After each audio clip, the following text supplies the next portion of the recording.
السلام علیکم ورحمۃ اللہ وبرکاتہ۔ بسم اللہ الرحمن الرحیم۔ سامعین و ناظرین، نفحۃ الادب کے ترجمے کے 39 اسباق آپ کے سامنے آ چکے ہیں۔ آج کا ہمارا یہ ویڈیو اسی کتاب کے ترجمے کا سبق نمبر 40 ہے۔ تو آئیے ترجمہ شروع کرتے ہیں۔ بسم اللہ الرحمن الرحیم۔ الامثال العربیۃ، عربی کہاوتیں۔ الناس اعداء لما جہلوا، لوگ دشمن ہیں ان چیزوں کے جس کو وہ نہیں جانتے۔ جن چیزوں کا علم نہیں ہوتا لوگ ان کے دشمن ہیں۔ العاقل تکفیہ الاشارۃ، عقل مند اس کو اشارہ کافی ہے، یعنی اشاروں میں عقل مند آدمی سمجھ جاتا ہے۔ اذا تم العقل نقص الکلام، جب عقل مکمل ہو جاتی ہے تو کلام بھی کم ہو جاتا ہے، یعنی جو آدمی عقل مند ہوتا ہے تو وہ کلام بھی کم کرتا ہے۔ اسی لیے تو کہا جاتا ہے کہ بولنا چاندی ہے تو خاموش رہنا یہ سونا ہے۔ تو جب آدمی کی عقل مکمل ہو جاتی ہے، عقل مند ہو جاتا ہے، تو پھر وہ بات چیت بھی کم کرتا ہے۔ الحیات کظل الجدران والنبات، زندگی دیواروں اور نباتات کے سائے کی طرح ہے، یعنی جس طرح سایہ ختم ہو جاتا ہے باقی نہیں رہتا، اسی طرح یہ زندگی بھی جلد ہی ختم ہو جاتی ہے۔ جدار ان کا معنی دیوار، اس کی جمع آتی ہے جدران۔ ان البلاء موکل بالمنطق، بلا شبہ مصیبت بولنے سے وابستہ ہے، یعنی کبھی کبھی بولنے کی وجہ سے آدمی پر مصیبت آ جاتی ہے، ہر جگہ نہیں لیکن کبھی کبھی بولنے کی وجہ سے مصیبت کا سامنا کرنا پڑتا ہے۔ اگر وہ نہ بولتا تو یہ مصیبت اس کو لاحق نہ ہوتی۔ تو اس کو کہہ رہا ہے ان البلاء موکل بالمنطق، بلا شبہ مصیبت بولنے کے ساتھ وابستہ ہے۔ اذا قل مال المرء قل صدیقہ، جب انسان کا مال کم ہو جاتا ہے تو اس کے دوست بھی کم ہوتے ہیں، یعنی مفاد پرست دوست۔ جب تک مال و دولت ہو، خوشحالی ہو، وہاں تک تو وہ دوست رہتا ہے، لیکن جیسے ہی مال و دولت ختم ہو گیا اور خوشحالی چلی گئی اور آدمی مصیبت کا شکار ہو گیا تو وہ دوست بھی چلے جاتے ہیں، یعنی گویا مفاد پرست دوست ہوتے ہیں بعض لوگ۔ جیسے انگریزی کا ایک مقولہ بھی ہے، the friend in need is the friend in deed, یعنی مصیبت کے وقت اور ضرورت کے وقت جو آدمی کام آئے صحیح معنی میں وہی دوست ہیں۔ دا friend in need is the friend indeed۔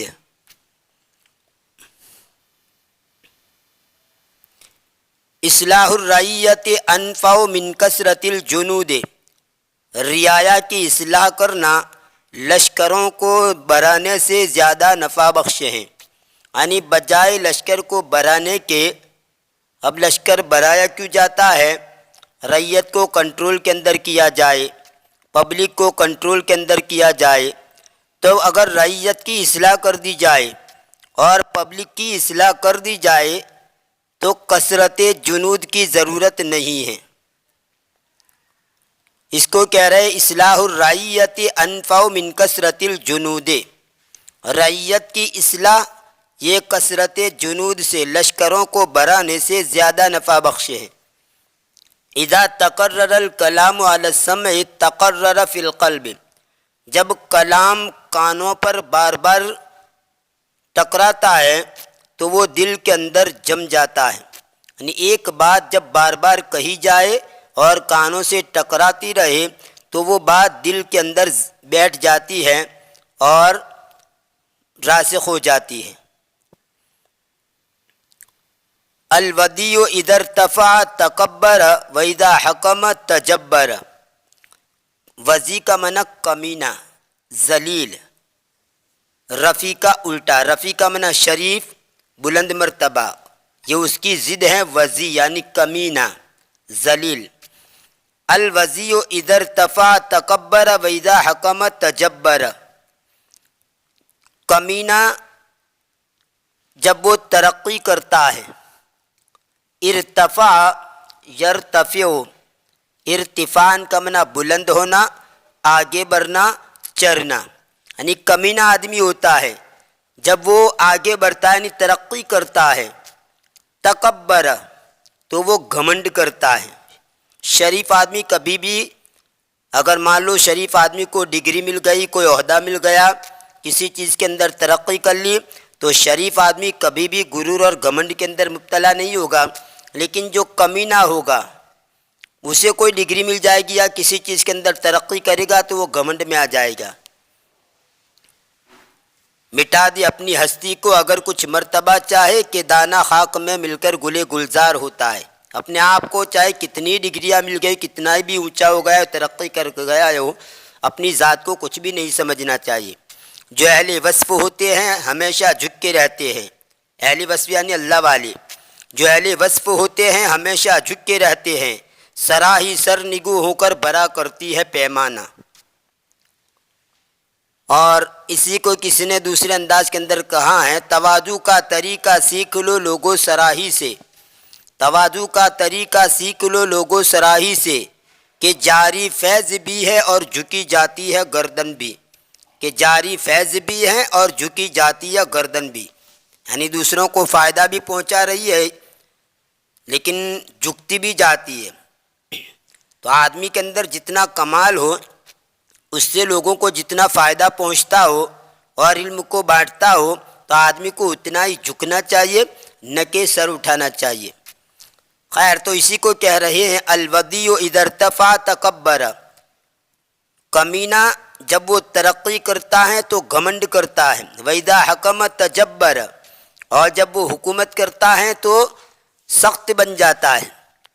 تجبر یا تجبر کا معنی تکبر کرنا، ظالم بن جانا، اور ایک معنی اس کا ٹوٹی ہوئی ہڈی کا جڑ جانا، لیکن یہاں پر تجبر کا معنی گھمنڈ میں آ جانا، تکبر کرنے، سخت ہو جاتا ہے۔ القلم شجرۃ ثمرها المعانی، قلم یہ ایک درخت ہے جس کا پھل معانی ہے، یعنی قلم کو یوں سمجھے ایک درخت ہے، جیسے ہی لکھنا شروع کیا تو لکھنے کی وجہ سے ہوگا، یوں سمجھیں گے کہ پھل لگنا شروع ہو گئے۔ یہ معانی جو ہے، یہ لکھاوٹ جو ہم لکھتے ہیں وہ ایک قسم کا گویا پھل ہے۔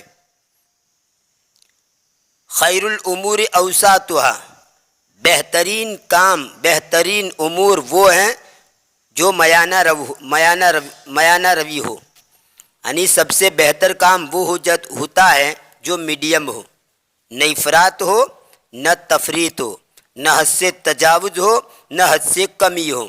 اس کو کہہ رہے ہیں خیر الامور اوساطها۔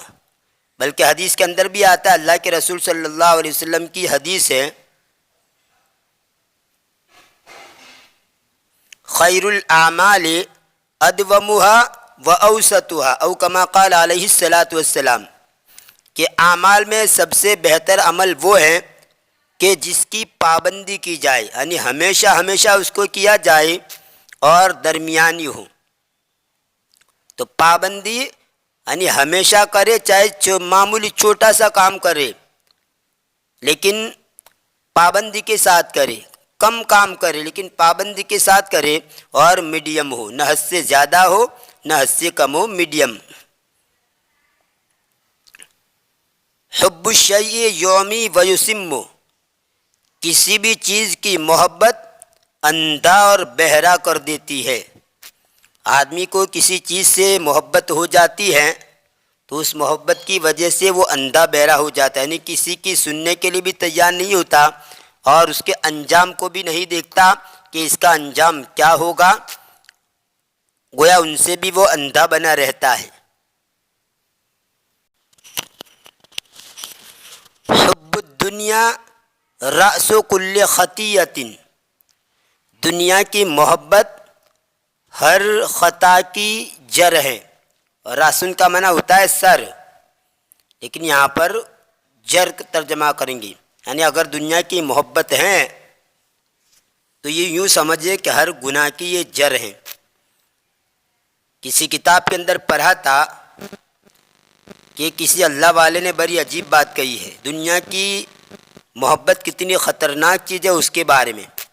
انہوں نے لکھا ہے کہ اگر کسی آدمی کے دل کے اندر دنیا کی محبت ہیں، دنیا سے تعلق اور لگاؤ ہیں، تو ساری دنیا کے پیر و مرشد مل کر بھی ان کو راہ راست پر نہیں لا سکتے۔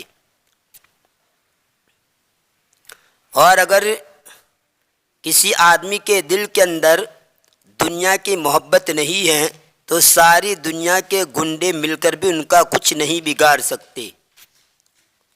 خیر، قرآن و حدیث کے اندر دنیا کی مذمت مختلف انداز سے اسلوب بدل بدل کر بیان کی گئی ہے، بات لمبی ہو جائے گی، اس لیے میں ان واقعات کو اور احادیث کو چھیڑتا نہیں، بس یوں سمجھیے کہ دنیا کی محبت یہ بہت ہی خطرناک چیز ہے۔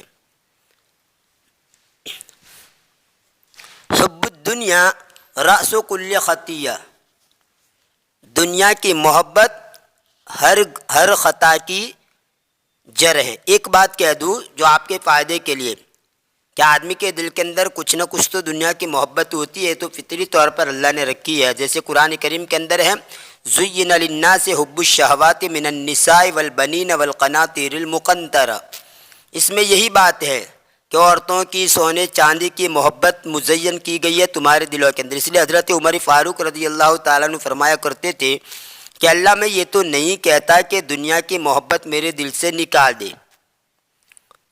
کیونکہ تو نے خود قرآن میں فرمایا زُيِّنَ لِلنَّاسِ حُبُّ الشَّهَوَاتِ مِنَ النِّسَاءِ وَالْبَنِينَ وَالْقَنَاطِيرِ الْمُقَنطَرَةِ۔ ہاں، اتنا عرض کرتا ہوں کہ دنیا کی محبت جو ہے اس کو دین کے اندر پھیر دے، یعنی دین کے لیے میں استعمال کروں، دنیا جو ہے اس کو دین کے لیے استعمال کروں۔ تو حب الدنیا رأس کل خطیہ، دنیا کی محبت ہر غلطی کی جڑ ہے، ہر گناہ کی جڑ ہے۔ جزاء من یکذب اللہ یصدق، وہ شخص جو جھوٹ بولتا ہے اس کی سزا، اس کا بدلہ یا اس کی سزا یہی ہے کہ ان کی تصدیق نہ کی جائے، ان کو سچا نہ مانا جائے۔ جو آدمی جھوٹ بولتا ہو اس کی سزا یہی ہے کہ اس کی بات کو نہ مانا جائے۔ جیسے واقعہ مشہور ہے، ایک آدمی بکریاں چرا رہا تھا اور بکریاں چراتے چراتے اس نے مذاق کے کرنے میں میری بکریوں کو بھیڑیے سے بچاؤ، بھیڑیے سے بچاؤ، تو گاؤں والے آئے تو دیکھا تو کوئی بھیڑیا نہیں تھا، یہ ہنسنے لگا۔ اچانک ایک مرتبہ بھیڑیا واقعتاً آ گیا تو اس نے شور مچایا کہ بچاؤ بچاؤ میری بکریوں کو اور مجھے بچاؤ، بھیڑیا آ گیا، بھیڑیا آ گیا۔ لیکن چونکہ لوگوں نے سمجھا تھا پہلے ایک مرتبہ اس نے جھوٹ بولا تھا اور کوئی بھیڑیا میریا وہاں پر تھا نہیں، اس لیے اس مرتبہ بھی وہ جھوٹی بولتا ہوگا، اس لیے وہ آئے نہیں۔ چنانچہ بھیڑیا آیا اور اس کی بکریوں کی تکا بوٹی کر دی۔ تو دیکھیے جھوٹ کی سزا نقد مل گئی، اسی وقت مل گئی کہ لوگوں نے ان کی تصدیق نہیں کی اور ان کی بات کو نہیں مانا، یہ ان کا بدلہ ہو گیا۔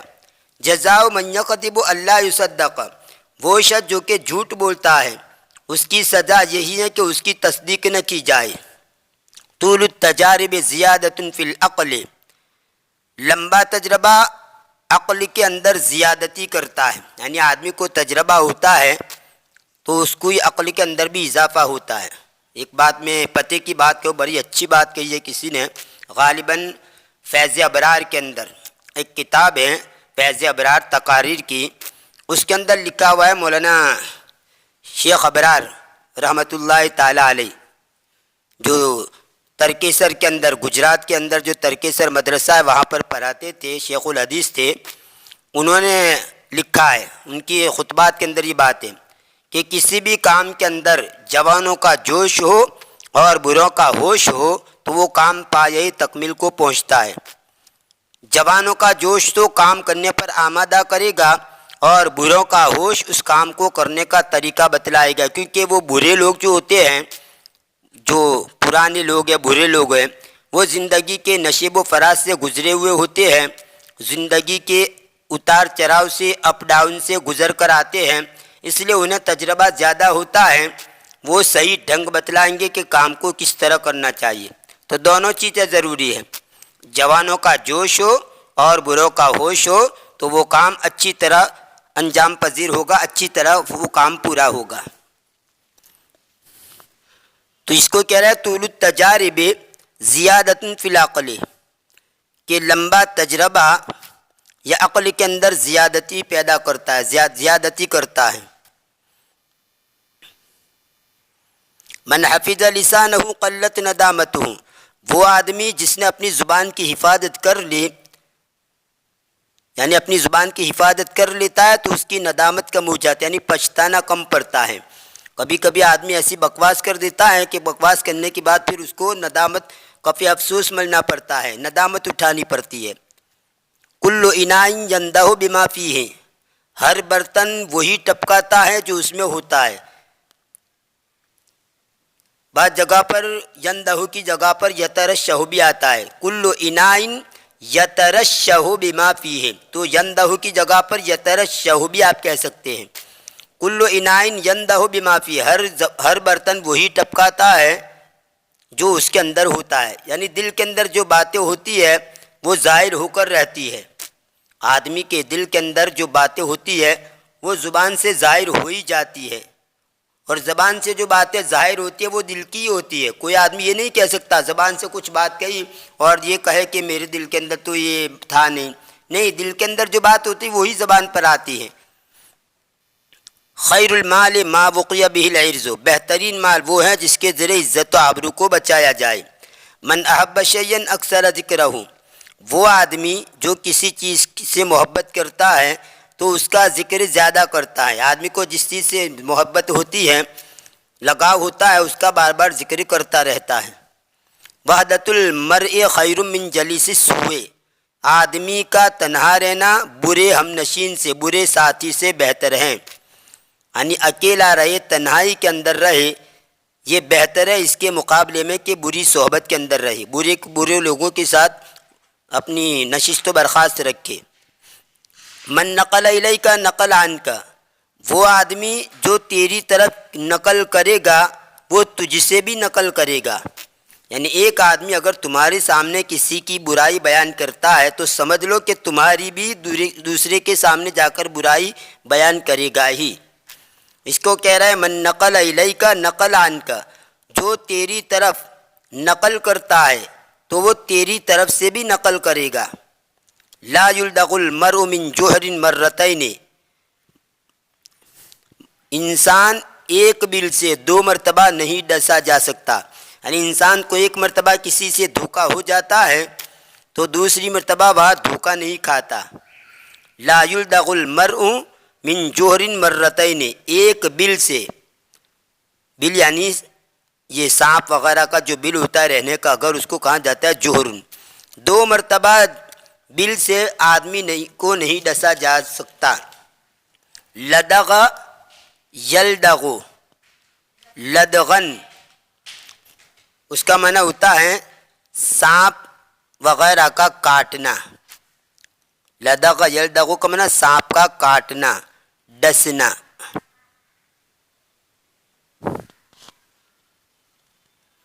جرح الکلام اشد من جرح السہام، کلام کا زخم تیروں کے زخم سے زیادہ سخت ہوتا ہے، یعنی آدمی کو اگر کوئی کسی ہتھیار سے زخم لگے اس سے زیادہ خطرناک زخم کلام کا ہوتا ہے، کیونکہ کلام کا جو زخم ہوتا ہے وہ ہمیشہ یاد رہتا ہے، مندمل نہیں ہوتا، جبکہ جسم کا جو زخم ہوتا ہے، جسم کے اندر کوئی چیز لگ گئی تو وہ زخم بھر جاتا ہے، لیکن کسی نے اگر کوئی کلام ایسا کر دیا، تکلیف پہنچانے والی بات کہہ دی، وہ زندگی بھر یاد رہتا ہے، وہ زخم مندمل نہیں ہوتا۔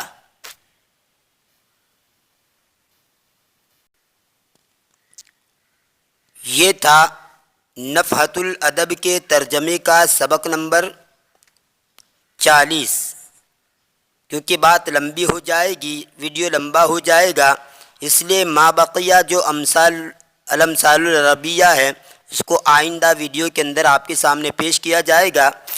تب تک کے لیے انتظار کیجیے، دعا میں یاد رکھیے۔ فی امان اللہ، الی اللقاء۔